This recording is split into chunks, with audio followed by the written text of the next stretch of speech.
नमस्कार, मैं नियाज खान। देश के कई मुद्दों पर हर रोज सत्ता पक्ष और विपक्ष के बीच बहस देखी जाती है। इसी बीच राष्ट्रपति चुनाव भी है और राष्ट्रपति उम्मीदवार के तौर पर एनडीए की तरफ से द्रौपदी मुर्मू को चुना गया है। द्रौपदी मुर्मू ने अपना नामांकन भी दाखिल कर दिया है। राष्ट्रपति उम्मीदवार के लिए नामांकन के दौरान द्रौपदी मुर्मू के साथ प्रधानमंत्री नरेंद्र मोदी, रक्षा मंत्री राजनाथ सिंह, गृह मंत्री अमित शाह के अलावा बीजेपी के और भी बड़े नेता मौजूद थे।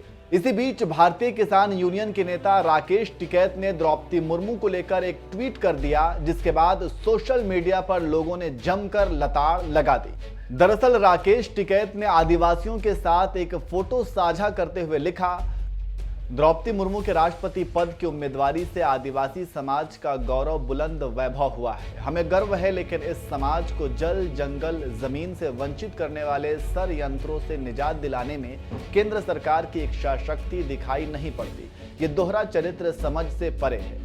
राकेश टिकैत ने जैसे ही अपने ट्विटर हैंडल पर यह लिखा, वैसे ही सोशल मीडिया पर यूजर्स ने लताड़ भी लगानी शुरू कर दी। राजीव नाम के यूजर ने लिखा, पहले अपने गृहबान में झांको, सबसे ज्यादा दोहरा चरित्र तुम ही लिए फिरते हो। आज तक आपने किसानों के लिए क्या किया है? अपनी जेब भरने के अलावा ये पब्लिक है, ये सब जानती है। राकेश नाम के यूजर ने लिखा, भगवान आपको सद्बुद्धि दे, देश और देश के किसानों की भलाई के बारे में भी सोचा करे। किसान कानून वापस कराकर किसानों का कौन सा भला किया?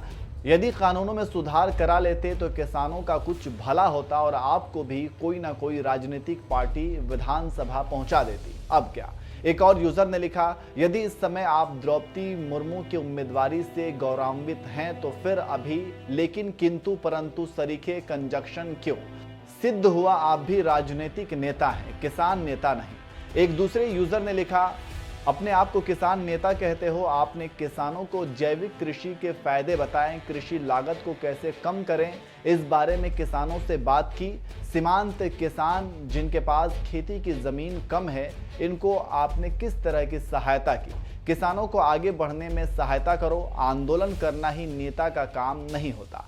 आपको बता दें कि 18 जुलाई को राष्ट्रपति चुनाव होना है। एनडीए ने द्रौपदी मुर्मू को उम्मीदवार बनाया है, जबकि विपक्ष की ओर से यशवंत सिन्हा चुनावी मैदान में उतरे हैं। अगर द्रौपदी मुर्मू राष्ट्रपति पद के लिए चुनी जाती हैं तो वे देश की पहली आदिवासी महिला राष्ट्रपति होंगी। द्रौपदी मुर्मू झारखंड की पहली महिला राज्यपाल भी रह चुकी हैं। तो इस तरह से राकेश टिकैत के इस ट्वीट पर आपकी प्रतिक्रिया क्या है? कमेंट करके आप भी अपनी राय हमें जरूर दीजिए।